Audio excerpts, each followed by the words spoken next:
On my 20th birthday, my parents sold my entire collection of priceless tools to fund my brother's education. When I told my father he'd sold my future, he said, "You live under my roof." So I left that night without a word. This morning, my father stormed into the backyard to find the workshop I built completely empty, and now he's realizing he just made the biggest mistake of his life. This is where the story truly begins, and you won't want to miss what happens. Make sure you're subscribed to see it through to the end. We're always curious. Where in the world are you all watching from today? Let us know in the comments. The day had started with a dull, throbbing headache, a familiar companion after a 60-hour work week. It was my 20th birthday, but we'd postponed any celebration. My older brother, Miles, had an important exam, and my father, Arthur, insisted we shouldn't distract him. I didn't mind. All I wanted was a quiet evening, a cup of tea, and a few hours of peace in my workshop. My workshop was my sanctuary. It wasn't just the dusty, spider-webbed shed that came with the house. It was a fully insulated, humidity-controlled clean room that I had built myself, board by board, over the last 3 years. It was where I, Mia, stopped being a disappointment and started being a luthier. It was where I built things that could sing.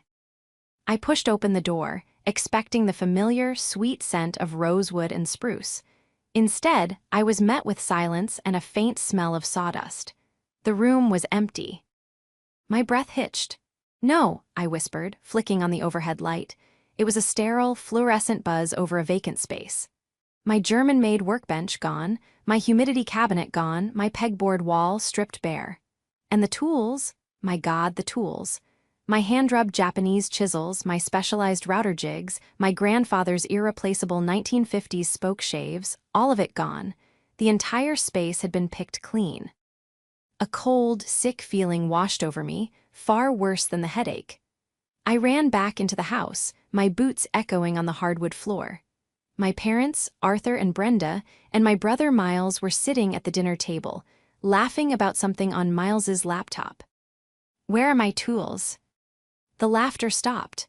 My father, Arthur, looked up, his expression unbothered. He meticulously wiped his mouth with a napkin. "Ah, Mia, good. We were wondering when you'd notice." "Notice?" My voice was trembling. "The shed is empty. Where is my workshop? Where is everything?" My mother, Brenda, fidgeted, refusing to meet my eyes. She just picked at a loose thread on the placemat. Miles, ever the golden child, sighed with dramatic annoyance, as if I'd interrupted his favorite TV show. "We sold it," Arthur said, his voice as flat and practical as the insurance claims he processed every day. "We got a fantastic price for the lot. It all went to a collector this afternoon." I couldn't process the words. "You sold it, all of it, my workbench, my grandfather's tools." "Don't be dramatic, Mia," Arthur said, taking a sip of water. "They're just tools. You don't need them right now. It was all for the family fund. Miles's final year of law school is more expensive than we anticipated, and this was a logical way to cover the gap." The family fund. A mythical bank account that, in its entire existence, had only ever funded one person, Miles. My part-time job checks, my savings, and now, apparently, my entire future. It all went to the family fund. "You sold my future," I whispered, the reality of it crushing my chest. "Those weren't just tools. That was my career. That was my apprenticeship. Some of those were one of a kind. They were Grandpa's." Arthur's face hardened. This was the part he enjoyed, the part where he got to be the patriarch. "Your hobby wasn't paying the bills, Mia. Miles's career will. You're 20 years old, you can get new ones. You are a part of this family, and you will contribute." "Contribute?" I was shouting now, the tears of shock turning hot with rage. "I've been contributing. I've been working 40 hours a week at the shop and another 20 at the diner to pay for those tools. You had no right." "I have every right," he boomed, standing up. His chair scraped violently against the floor. "You live under my roof. You eat my food. Everything you think you own is under my authority until you are self-sufficient. And this, guitar-making fantasy, is not self-sufficiency." The words hung in the air, cold and final. My mother flinched but said nothing.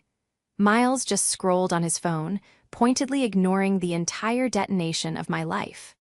You live under my roof. It wasn't a statement. It was a cage. He had used that line to control my choices, my time, and my money for years. He saw me as a failed investment because I'd chosen a skilled trade over a 4-year degree he couldn't afford anyway. He saw my passion as a liability. I looked at his smug, righteous face. I ked at my mother's willful ignorance. I looked at my brother's profound indifference. And in that single, terrible moment, something inside me didn't just break, it hardened. It turned from molten grief into cold, sharp steel. Okay, I said. My voice was suddenly calm, so calm it surprised even me. Arthur blinked, expecting more yelling. Okay, good, I'm glad you're finally seeing reason. He sat back down, picking up his fork. Now, your mother made lasagna. Sit down and eat. We can talk about getting you some new beginner tools from the hardware store next week. I didn't move, I just stared at him. He had sold my past and my future for a few $1,000s to fund his perfect son. He thought he had taken everything. He thought he had won. But he had forgotten one crucial thing. No, thank you, I said. I'm not hungry. I turned around, walked up the stairs to my room, and locked the door. I didn't cry. I didn't scream. I pulled the duffel bag out from under my bed. I didn't know it yet, but my father had just handed me the key to my own cage. The betrayal was so total, so absolute, it was almost clarifying. It was worse than any argument, worse than any punishment. It was a fundamental rejection of who I was, and it would be the last one I ever accepted. The first hour in my room was a vacuum. The shock was so profound that my body went numb, a defense mechanism against the sheer scale of the violation. I sat on the edge of my bed, duffel bag at my feet, and just stared. I saw the cheap particle board desk my father had forced me to keep, the pale blue walls my mother had chosen. This room had never been mine, not really. It was just a holding cell, a place I was allowed to sleep while my real life existed in the shed. And they had sold it. They had invited a stranger into my space, my sacred, private world, and let them haul away my life, piece by piece, while I was at work. They had sold my grandfather's tools, the ones he'd put in my hands when I was 10, his calloused fingers guiding mine over the gentle curve of a violin's body. They had sold the custom-built temperature gauge I'd saved for 6 months to buy. They had sold my dream for the price of a used car. My phone buzzed on the nightstand. It was Miles. I ignored it. It buzzed again, a text. Miles, Dad's angry. Just come down and apologize so we can have a normal night. You're ruining your own birthday. Ruin, I almost laughed. It was a cold, sharp sound in the quiet room. My birthday. They had done this on my birthday. The cruelty of it was almost artistic. A soft knock came at the door. Mia, honey, please open the door. My mother's voice, soft, pleading, and completely useless. Go away, Mom. Don't be like this, she said, her voice wheedling. Your father, he's just trying to do what's best for the family. You know how much pressure he's under with Miles's tuition. He didn't mean to upset you. He didn't mean to. I was on my feet, my hands clenched. He sold thousands of dollars of my property without my permission. That's not upsetting me, Mom. That's theft. Oh, don't use that word, she hissed, her voice suddenly sharp. That's a terrible, ugly word, Mia. We are a family. It's all family money. You'll understand when you're older. Now, please come out. You're making a scene and Miles needs to study. Miles? It was always Miles. Miles, the 23-year-old law student, the golden boy, the one our family's entire orbit was built around. His future was the one that mattered. His needs were the only ones that were real. My future, the one I was building with my own hands, the one I was already succeeding in, was just a fantasy because it involved sawdust and calluses instead of courtrooms and briefcases. I'm not coming out, I said, my voice flat. There was a long, frustrated sigh from the other side of the door. Fine, she said, her tone martyred. Stay in there and sulk, but you're only hurting yourself. Your father is a practical man, Mia. You know that. He did what had to be done. The footsteps retreated. I was alone again. I looked at my phone, a new text from Miles. Miles, whatever.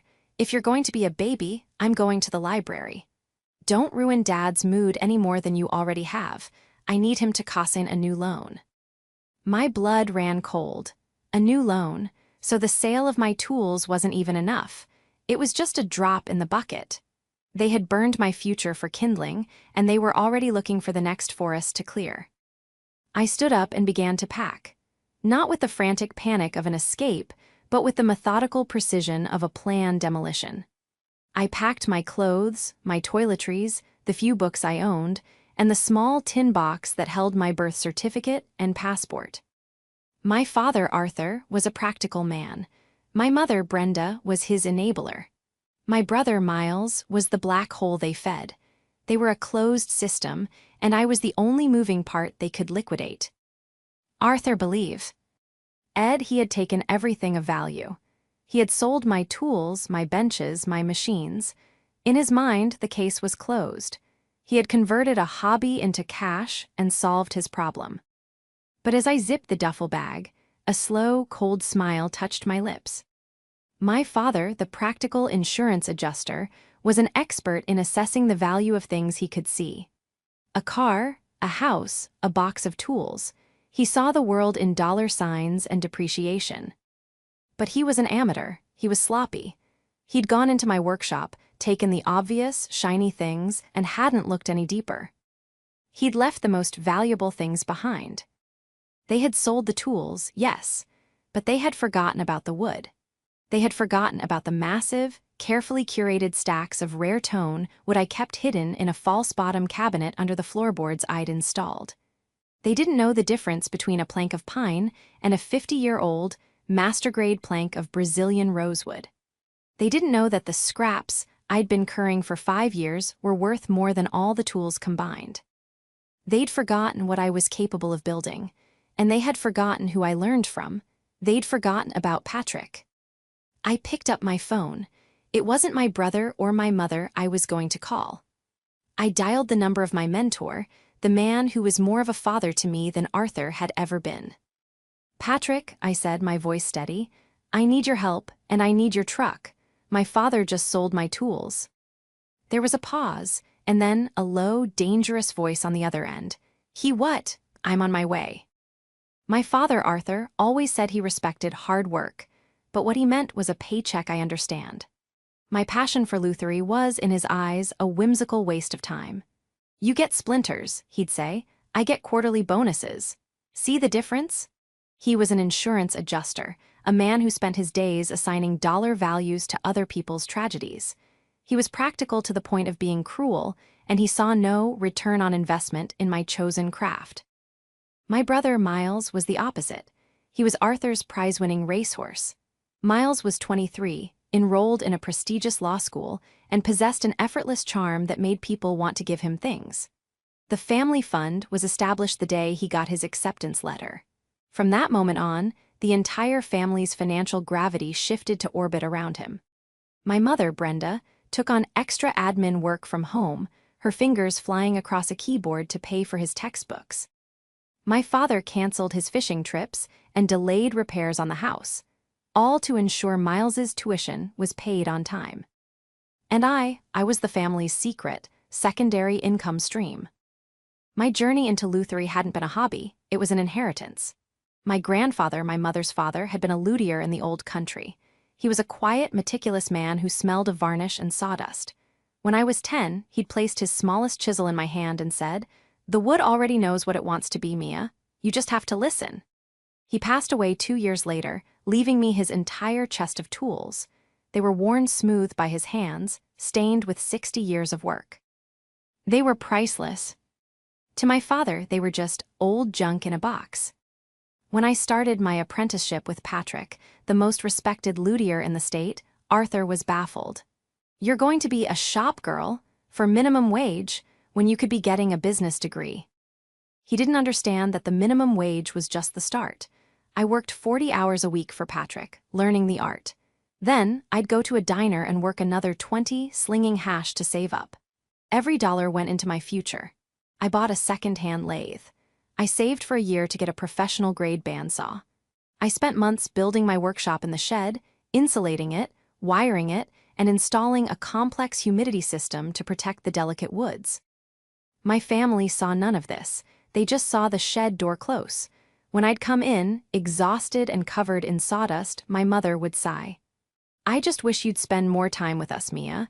Your brother's home for the weekend. Can't you just be normal for a night?" Normal, to them, normal meant contributing to the bottomless pit of Miles's ambition. Last year, when Miles needed a new top-of-the-line laptop for his intensive studies, Arthur had suggested I sell my car. It was an old, beaten-up sedan, but it was my car, the one I used to get to both of my jobs. "It's just practical, Mia," Arthur had explained, as if I were a child. "Miles needs this for his career. You can take the bus. It's a small sacrifice for the family." I fought him hard, but Brenda wore me down. "Please, honey, don't upset your father. It's just for a little while. Think of how proud we'll be when Miles is a lawyer." I caved. I sold the car. Miles got his laptop. I started taking the bus, adding 2 hours of travel time to my already crushing days. And Miles? He used the laptop to stream basketball games and trade stocks, which he was learning about in a very expensive elective. This was the pattern. My sacrifices were practical. Miles's entitlements were investments. Now, sitting on my bed with my bag packed, I understood the full, ugly truth. My father didn't just resent my hobby, he resented me. He resented that I was building a life that didn't revolve around him. He resented that I had a passion he couldn't quantify or control. And he resented, most of all, that I had something of value that he could take. Selling my tools wasn't a last resort. It was a power play. It was his way of reminding me that he was in charge, that my dreams were disposable, and that my only practical value was as a resource for his golden child. He had ripped the heart out of my world to pawn it for his son's comfort. He thought he was teaching me a lesson about practicality. He thought he was showing me who was boss. But all he'd done was confirm what I'd long suspected. In this house, I wasn't a daughter. I was collateral. The headlights of a large truck swept across my bedroom wall. Patrick was here. I unzipped my bag, took out the small tin box, and removed my house key. I walked downstairs. The house was quiet. My parents were in the living room, the murmur of the television, a familiar backdrop. Miles was probably still at the library, blissfully unaware that his future was now funded by the theft of mine. I placed the key on the kitchen counter. Next to it, I laid a single, simple note. I didn't write it in anger. I wrote it with the cold, clear precision of one of my grandfather's chisels. "You sold my tools, I kept my future. Don't contact me." I walked out the back door, closing it softly behind me. I didn't look back. I climbed into the cab of Patrick's truck, the smell of sawdust and old coffee a welcome comfort. "He's going to regret this," Patrick said, his voice a low growl. He put the truck in gear. "I know," I said. "Let's go, we have work to do." The rage didn't hit me until we were on the highway. It came in a sudden, blinding wave, so intense it made me shake. It wasn't the hot, yelling rage I'd felt in the dining room. This was a cold, crystalline fury. It was the fury of the violated, the betrayed. But under it, something new was forming. Resolve. "He didn't just sell the tools, Patrick," I said, my voice tight. "He sold the benches, the router table I built from scratch, the ventilation system, the dehumidifier. He let a stranger pick my life apart." Patrick gripped the steering wheel, his knuckles white. He was a man in his late 60s, with kind eyes and hands like scarred leather. He was a master, and he'd seen my potential from day one. He'd become the father Arthur never was. "He is a fool, Mia," Patrick said. "A destructive, ignorant fool, but he's also sloppy. What did he miss?" "Everything," I said, a grim smile touching my lips. "He missed everything that matters." We pulled into a 24-hour equipment rental lot. "I need a 16-foot box truck," Patrick said to the sleepy-eyed clerk, "and 2 heavy-duty dollies and a hand truck." He paid in cash. An hour later, we were parked 2 streets away from my house. I can't let them see your truck, I explained. We need more than just us, Patrick said, looking at the dark house. That's a lot of weight. I know, I said. I called in some favors. Just then, 2 more cars pulled up. It was 3 guys from the local Woodworkers Guild, friends of mine and Patrick's. They were big, capable, and, after hearing a 30-second version of the story, quietly furious. We work in silence, I said, handing them all gloves. We park around the corner, we don't use the front door. We go through the back gate, straight to the shed. We take everything. For the next 3 hours, we operated like a ghost crew. We backed the truck down the alley, killing the engine. We used the dollies to move the heavy pieces, our movements practiced and silent. First, my 2 remaining industrial workbenches, the ones Arthur had missed because they were in the dirty section of the shed. Then, my drill press and band saw, which had been hidden under a tarp. And then, the grand prize. I knelt by the far wall and used a pry bar to lift 3 planks of the flooring I'd installed. Beneath it was a shallow, lead-lined crawlspace, perfectly humidity-controlled. And inside was my treasure. It was my collection of tone wood. To a layman like my father, it was just a stack of lumber. To a luthier, it was a bank vault.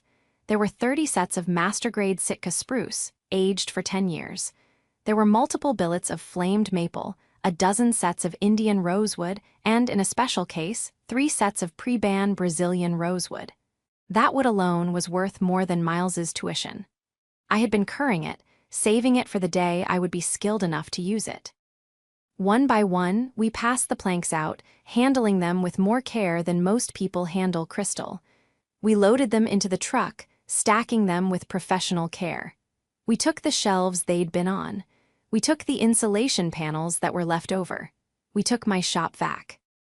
By 4:00 a.m., the shed was a hollow shell.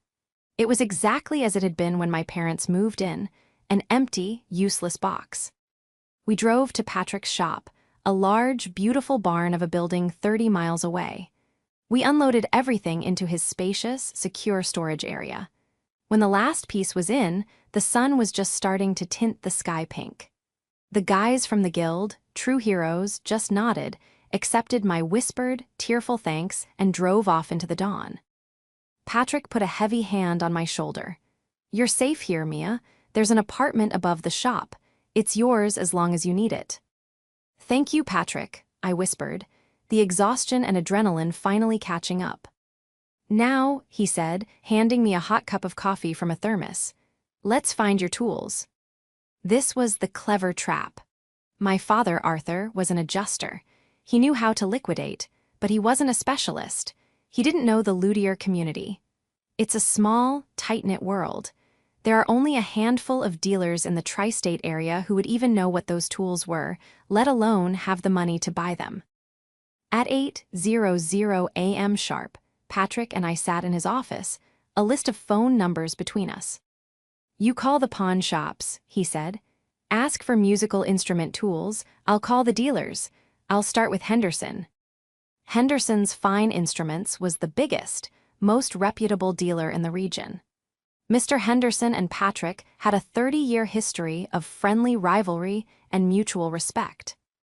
I spent an hour getting nowhere with pawnbrokers who had no idea what a spoke shave was. As I was hanging up with another confused manager, I heard Patrick's voice in the other room. His tone suddenly iron. "He said what, John? He said his daughter gave up the hobby? Yes, that's her. No, she's right here, she's my apprentice. He told you they were his to sell? I see. John, that man didn't just sell you his daughter's tools. He sold you stolen goods. Her grandfather's collection was in that lot. They are irreplaceable." There was a long pause. I held my breath.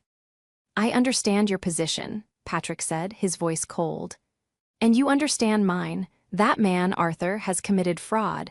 He has defrauded you and he has stolen from my apprentice. No, I don't want you to call the police. Not yet. I have a better idea. Tell me, John, when does he come in to sign the final consignment papers?"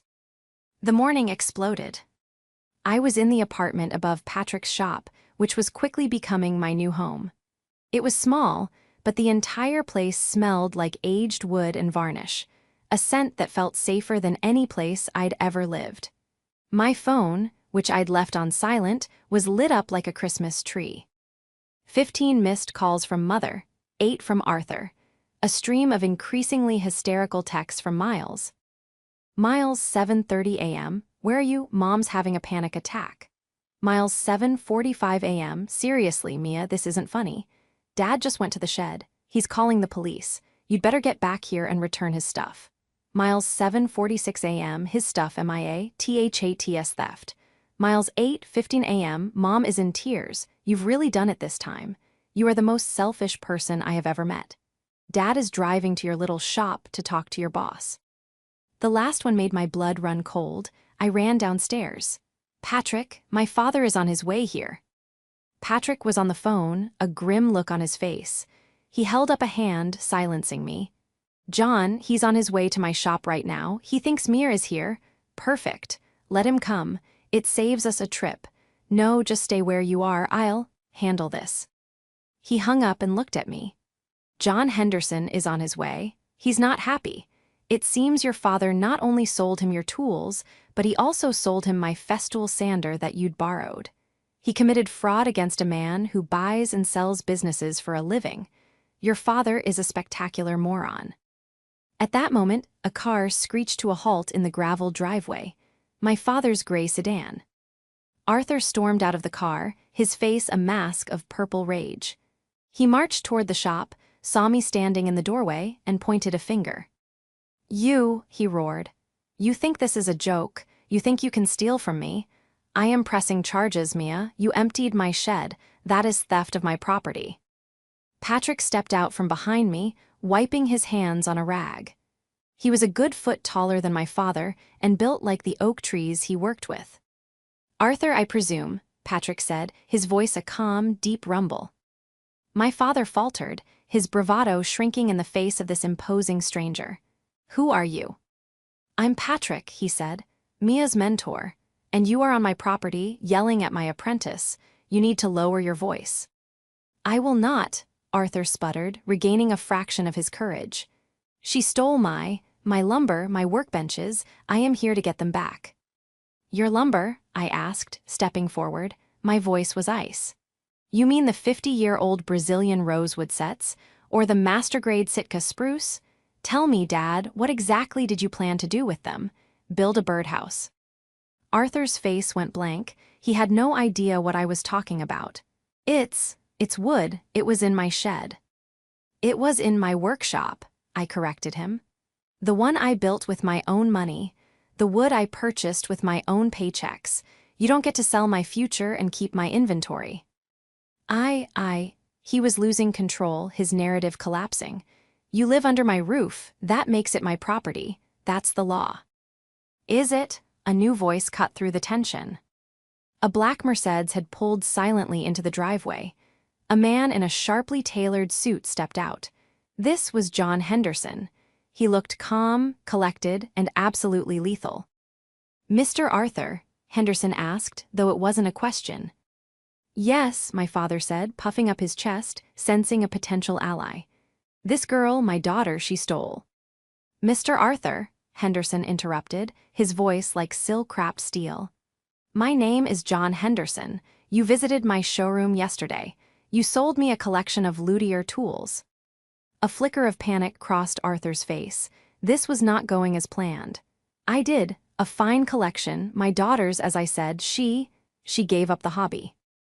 That's interesting, Henderson said, taking a step closer.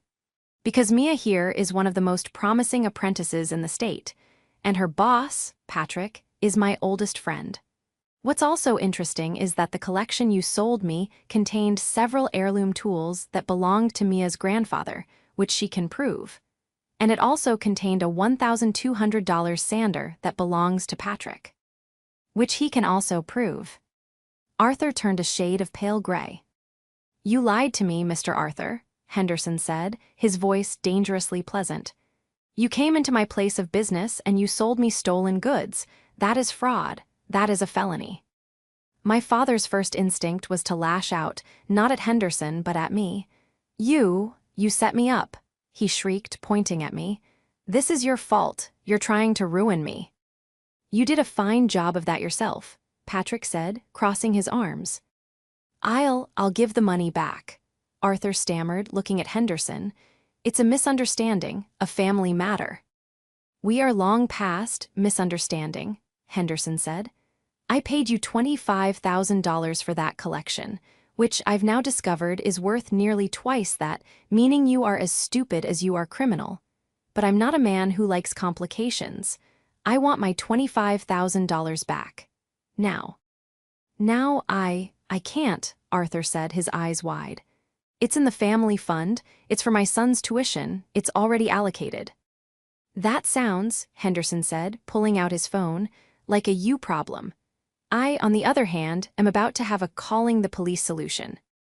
"No," Arthur shouted, the panic was real now. "No police, please, I need to make a call, I can move it, I just need a day." Henderson looked at Patrick. Patrick looked at me. "He doesn't get a day," I said, my voice shaking but firm. "I didn't get a day, I didn't even get a warning, you pay him back. You pay him back right now." My father looked at me, his eyes filled with a hatred so pure it took my breath away. He had been cornered. The patriarch, the man in charge, had been trapped by his own, practical little theft. "Fine," he hissed, pulling out his phone and opening his banking app. His hands were shaking so badly he could barely type. "You've ruined this family, Mia. I hope you're happy. You've just stolen your brother's future." The irony was so thick, I almost choked on it. "No, Dad," I said, as he furiously transferred the funds. "I just saved mine." The $25,000 vanished from my father's account with a digital swoosh. John Henderson's phone pinged. He checked it, nodded once, and put it back in his pocket. "A pleasure doing business with you, Arthur," he said, his tone dripping with sarcasm. "The tools will be delivered back to this address," he gestured to Patrick's shop, "within the hour. If you ever, and I mean ever, step foot in my showroom again, I will have you arrested for trespassing." He gave a polite nod to Patrick and me, got in his Mercedes, and was gone. My father stood in the gravel driveway, vibrating with a level of impotent rage I had never seen. He was a deflated bully, his authority stripped bare. He opened his mouth, probably to let loose a final, wounding volley of insults. I just held up my hand. "Don't," I said, "don't say another word, get in your car and go home." "Mia, you don't understand what you've done," he whispered, his voice hoarse. That was everything. That was Miles's entire semester. "And the $25,000 you got for my tools was my entire future," I shot back. "We are not the same. You did this to teach me a lesson." "Well, lesson learned. Now get off Patrick's property." He stared at me, a stranger. The daughter he thought he could crush was gone. In her place was someone he didn't recognize and, more importantly, someone he couldn't control. He got in his car, slammed the door, and sped off, kicking up a cloud of dust. When he was gone, my knees finally buckled. Patrick caught me. "I've got you, Mia, it's over." He really did it," I whispered, the reality setting in. "He sold it all." "He did," Patrick said, guiding me into the shop.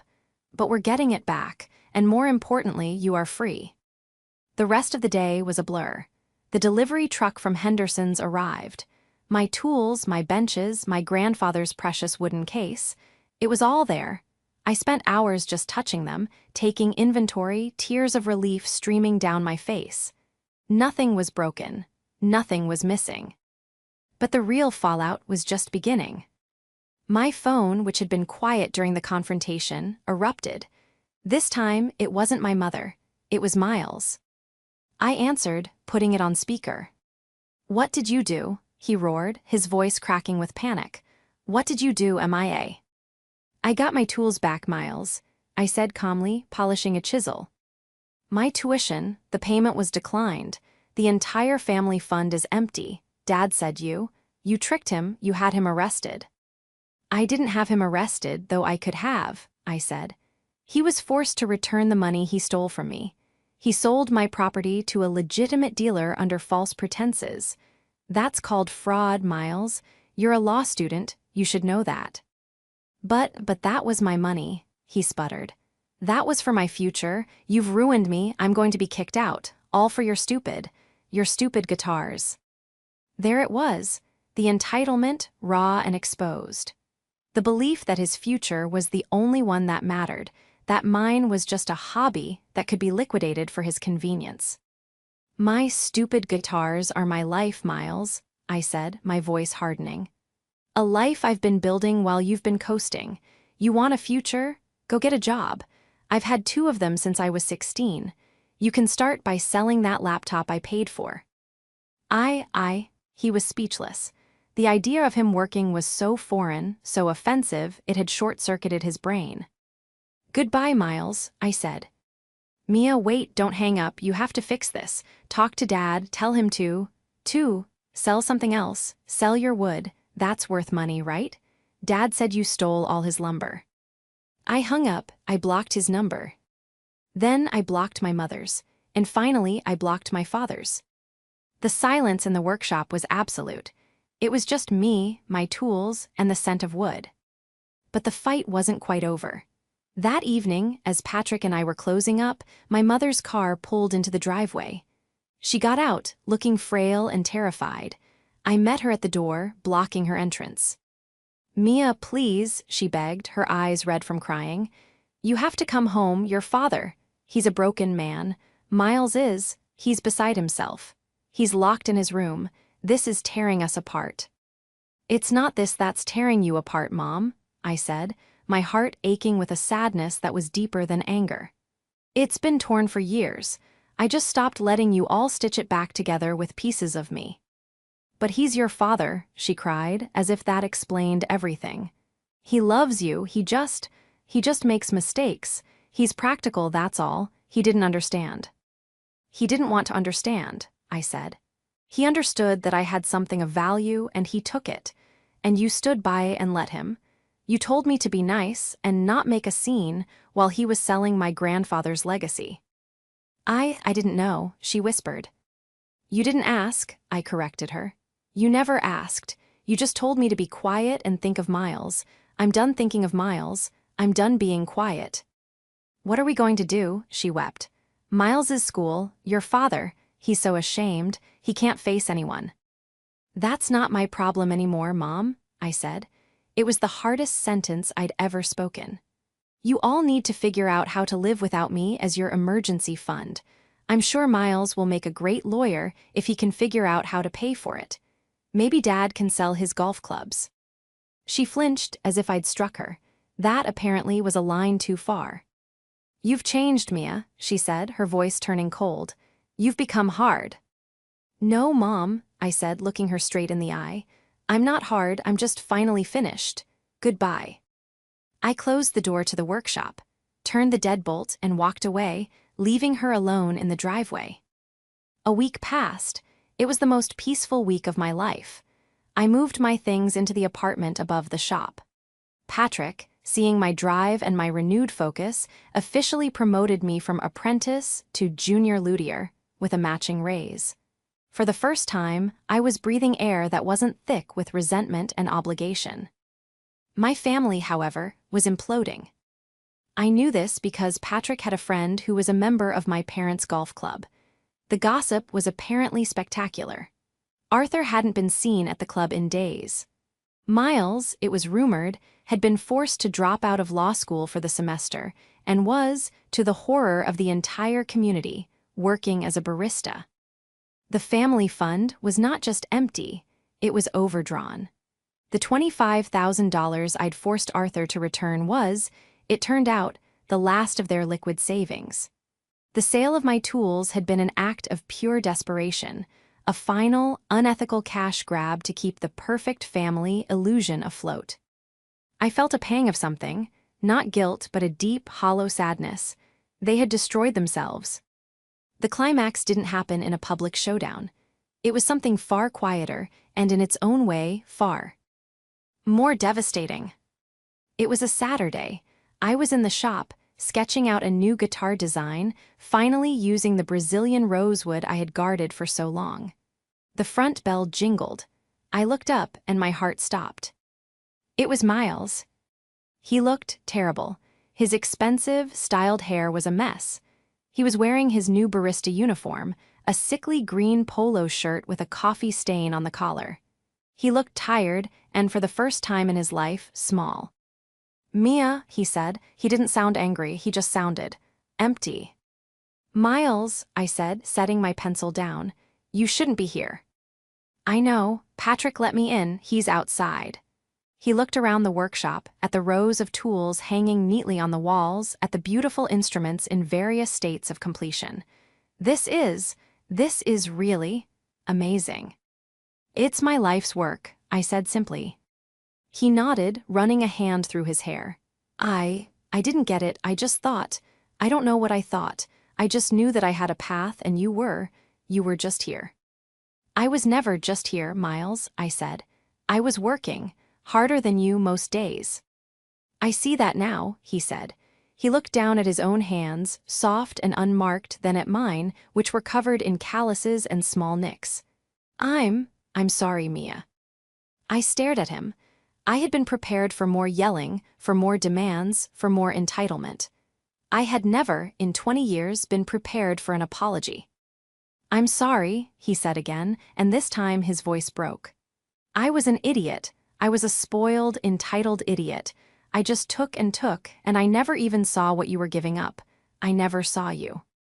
Tears were rolling down his face, and they weren't the crocodile tears of a kid who'd been caught. They were real. "When the tuition payment bounced," he continued, "I thought my life was over. I screamed at you. I screamed at Dad. I screamed at Mom. And then, Dad finally told me." "Told you what?" "Everything, that the family fund wasn't a fund. It was just his paycheck and your paycheck. That he'd been covering my rent, my car payments, my bar tabs, everything. That he'd cashed out his own retirement plan 2 years ago to keep me in school. That he was going to lose the house." The air left my lungs. Lose the house. "He sold your tools because the bank was going to start foreclosure proceedings next month," Miles whispered. "He needed $25,000, not for my tuition, for the mortgage." He had lied. He had lied to Henderson, he had lied to Miles, and he had lied to me. He had used Miles's tuition as a cover story to hide his own catastrophic failure. He had sacrificed my future not for his son's, but to hide his own shame. Miles was sobbing now, a full, ugly cry. "I've been such a fool, I told him he had to fix it, he had to tell you." The bell jingled again. My father walked in. He looked 10 years older. His shoulders were slumped, his face ashen. He wasn't the roaring patriarch. He was just a small, defeated man. He looked at me, at Miles, and then at the floor. "He's right, Mia," Arthur said, his voice barely audible. "It was for the house. I've made a mess of everything. I was so obsessed with Miles being a success, with looking successful. I ruined us, and I violated you in the worst way." He reached into his jacket pocket. He pulled out a small, velvet bag. I couldn't get it all back," he said. "The dealer, he had already sold this. I had to buy it back from the new owner. I had to sell my car." He poured the contents into his palm. It was my grandfather's tools. The small, hand-worn chisels, the spoke shaves. I'm so sorry, Mia," he said, holding them out. His hand was shaking. It's not enough, but it's what I could do." I looked at the tools. I looked at my brother, who was watching me with a look of desperate hope. I looked at my father, a man who had built his entire identity on pride, and was now standing before me, utterly broken. This was the climax, not a public humiliation, but a private, devastating confession. The family fund was a lie. The golden child was a prop, and the practical man was a fraud. I took a deep breath, I walked forward, and I took the tools from his hand. My fingers closed around the familiar wooden handles of my grandfather's tools. They felt warm, like a piece of my past returned. Thank you, I said. My voice was quiet, but it echoed in the silent workshop. Arthur seemed to shrink. Mia, he began, I will pay you back for the $25,000. I'm getting a second job, nights. Dad, Miles said, wiping his face. Stop. He looked at me. We're not here to ask for anything, He had to give those back, and I had to apologize. I looked at the two of them, the man who had nearly destroyed me and the boy who had enabled him. They were different. The arrogance was gone, replaced by a raw Brit. A humility. This wasn't a happily ever after moment. A lifetime of resentment and betrayal couldn't be erased by one apology.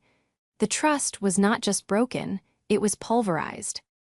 I'm glad you're working, Miles, I said, turning to him. It'll be good for you. It is, he admitted. I'm not going back to law school. Not for a while. I'm going to community college for accounting. I need to learn how money actually works. I nodded, a spark of genuine respect. That's a good plan. I turned to my father. You sold my tools. You lied to me. You lied to Miles. You almost lost your house, and you were going to let me and Miles believe it was his fault, all to protect your pride. He flinched, but he nodded. Yes, that's the truth. I can't forgive you for that, I said. Not today, maybe not ever, I don't know. I understand, he whispered, looking at the floor. But, I continued, you're still my family, and you're a mess. I took a deep breath. This was the hardest part. I won't let you lose the house. They both looked up, shocked. I'm not giving you money, I said quickly, holding up a hand. I'm not the family fund, but the wood I took from the shed, it's worth a lot of money. I walked over to the stack of Brazilian rosewood. This wood, it's too much for me, I'm not ready for it, but John Henderson, he'll buy it, he'll pay top dollar. Mia, no, Arthur said. That's yours, I can't take any more from you. You're not taking it, I said. I'm selling it, and I'm going to give you a loan. A formal, legal loan with an interest rate. Miles, with your new accounting skills, you can draft the paperwork. You will pay me back $500 a month for the next 10 years. Miles stared at me, his mind clearly doing the math. Mia, that's more than fair, that's generous. It's not generous, I said. It's practical, it's business. It's the only way this family can ever move forward, on truth and on contracts. My father looked at me, and for the first time, I think he truly saw me, not as his failed project, but as an adult, as a professional. Okay, Mia, he said, his voice thick with emotion. Okay, business, I can do that. They left soon after. Miles promised to email me a draft of the loan agreement. My father just gave me one last, haunted look and walked out the door. The next day, I sold the rosewood to Henderson. He gave me a phenomenal price. I transferred the funds to my father's mortgage account, and the foreclosure was stopped. That evening, I received a meticulously detailed PDF in my email.